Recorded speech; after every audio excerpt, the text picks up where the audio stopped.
Hey everybody, John with Owl. It's a little bit loud in here. There are people working, so if you can hear me, great. If you can't, I apologize. One of the things I want to do as the shop is a little bit cleaner today, we are about to move, is show you kind of the process of how our stuff goes from raw materials to an actual rack. It's actually a lot more time consuming than you think. It starts off with getting raw materials, both straight tube raw materials as well as pre-bent or mandrel bent tubing. We do the kind of volumes now that most of our parts come in pre-made. We used to hand make it.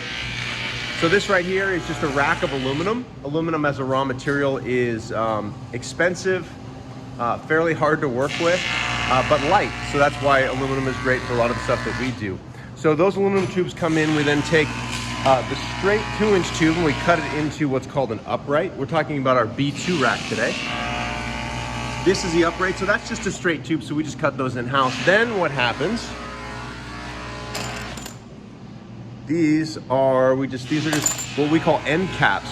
So when you've got an aluminum tube, it's gotta have a cap on it. And so these caps get welded on. So that's kind of step one, is we weld all those caps on, we TIG weld them, and then you see a little hole there. That hole is welded because gas pressure can build up as heat builds up as you weld aluminum. And so that little hole actually lets the gas escape as we weld it. Otherwise what would happen is you'd get blowout. So as you'd start to close this weld, the air would be blowing out kind of like a whale in a blowhole, and you'd never get it closed. So that's why that little hole is welded on there. Then, after we've got both ends capped, I'll put this back. You've got this hoop. So this big hoop now comes in pre-bent by a supplier that's not too far away from us, over by over by our state's capital. And so these they come in pre-coked, and what I mean is they already have a section here. I'll show you a tube that's pre-coked.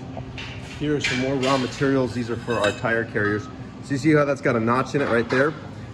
This is steel. Obviously you wouldn't weld steel to aluminum because you can't, but you see how nicely that fits. So that's gonna get a really nice fit every time. So this hoop gets welded to this upright. That's the first step in the B2 after you put on the end caps. And then this is kind of a cool part. Let me grab one of these from over here.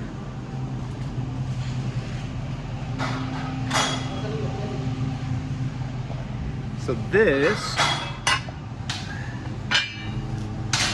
is kind of one of the uprights on our B2 carrier.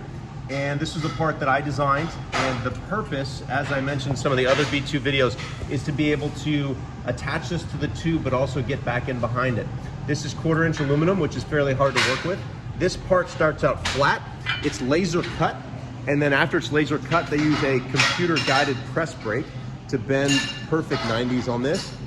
And then on the top, again, we coke that. So what happened here, this is Sergio working with one of our jigs. He's got one of the B2 frames that I was just talking about. We've got a jig on the table. This jig on the table will set all of these. We have two long ones on the side and two shorter ones on the top and bottom. And so this jig makes sure that they always end up in exactly the right spot. One of the reasons aluminum carriers and Owl carriers are not cheap is because guys like Sergio are very, very good at what they do, and therefore they're not cheap. But also, if you look at one of these carriers when it's finished, the number of welds. Let me walk out here to some that are finished, and you see the amount of welds. And for people that don't know much about welding, TIG welding aluminum, it's not a quick process. MIG welding steel, pretty quick process. TIG welding aluminum, not quick. My guys, I should say our guys, also very, very good at what they do. I show off a lot of weld photos all the time. I do that because this is really, really difficult to do. Going back to just the number of welds, if you look at this, each one of these is stitch welded. Each one is welded at the seam right there. And then this has to get welded to the actual carrier. It gets all stitch welded all the way along here. And then when that's all done,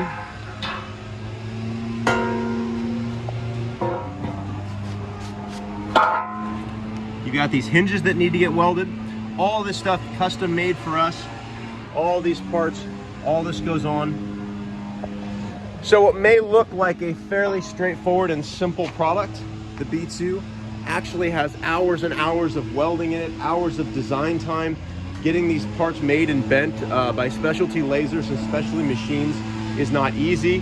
And yeah, so anyway, I just thought on today, where the shop was a little bit cleaner and the guys are working on some cool products, that I would show you the process of making one of these carriers.